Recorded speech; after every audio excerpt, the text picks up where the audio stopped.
is back. The man who played a huge role in the legacy of breakfast television returns for, well, his first visit since he left this morning. Dave Kelly here to talk about his latest project called Dad Day 1. And this is a trip. I think I need a drink. Yeah. Good stuff, right? It's awesome. You still have the great water you always did here. Amazing water in the city building.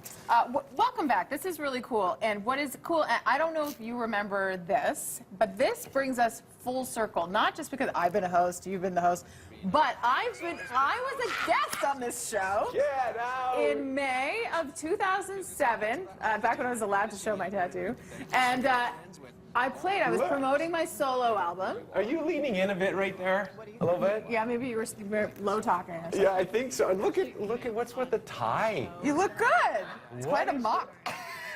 And look at you. I'm so young. You're still beautiful. Oh. That's awesome. So this really brings us full circle because you interviewed me. You're the host, I'm the host, and I'm interviewing you. I guess I should get a tattau. You probably, yeah, it's disrobe.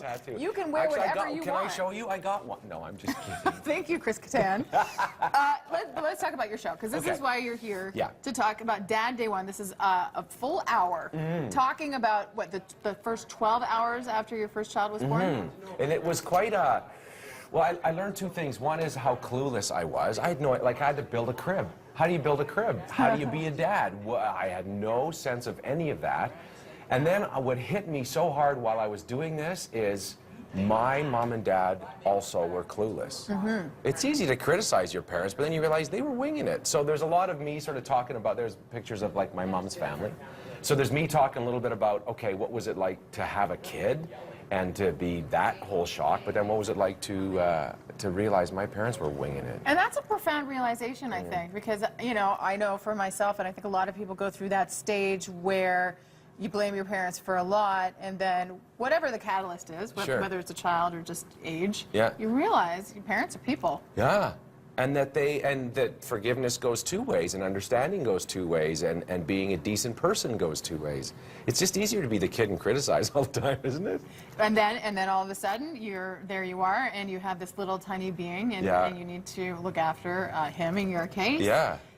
What are some of your memories of looking at your child and thinking, what do I do with this? Well, and I remember like when Johnny was born, it was so intense, right? Because you can imagine it's an intense feeling. And I remember thinking that moment with my wife, it was so personal. I thought, this is it.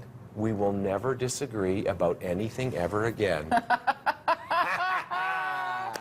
Amazing. Surprise, surprise. I'm wondering, so this was distilled, I'm guessing, into an hour from probably what was much longer. Yeah, well, and you would have appreciated this. I had this whole guitar section gone. I had to cut it because there just wasn't room for it. I had a whole bunch of other pieces that I just had to take out. But I sort of said, okay, let's take the biggest pieces of what it was like to have a kid, what it was like to be this new dad, and then what it was like to realize I got to figure some stuff out about my parents.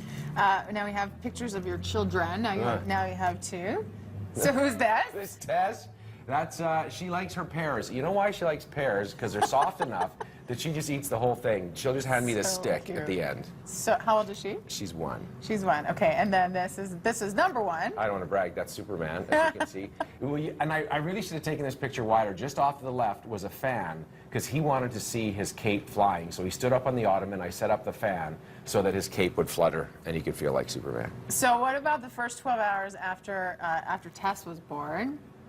How did that differ from you know, first? Look at her. The biggest difference, I did her hair that morning, just want you to know. Well done. The biggest difference was Blythe went into John being the first and said, okay, I want no drugs, right? I just want to try natural, I want to focus, meditate, all of that. She walked in the hospital before Tess was even like, give me whatever you've got and give me 2 of them. So she was...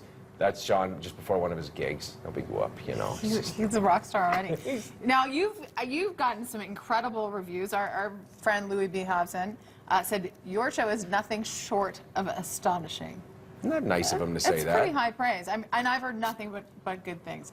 It's a pretty naked, exposed, vulnerable place to be on a stage for an hour. talking to an audience. And I didn't know. I was really nervous about the show because I thought, what if they don't like? Because it's talking about me, and I wrote it.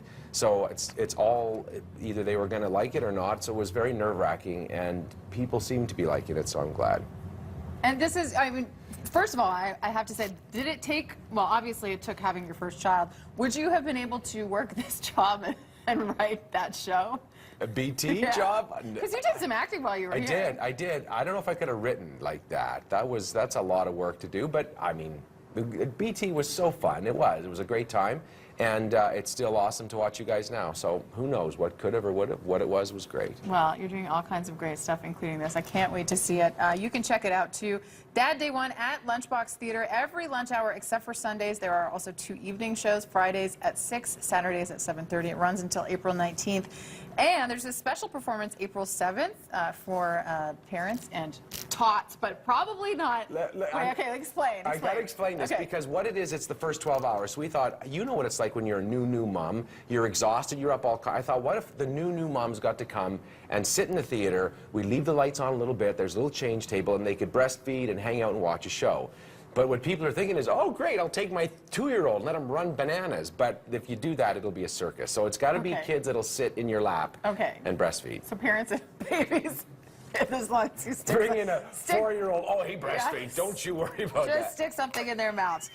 Jen says wrap, so we got to wrap. Dave Kelly, everybody, thank you so much for being here. This Thanks is very much. Really cool. Awesome to see you, Tara. Dave, let's take a look.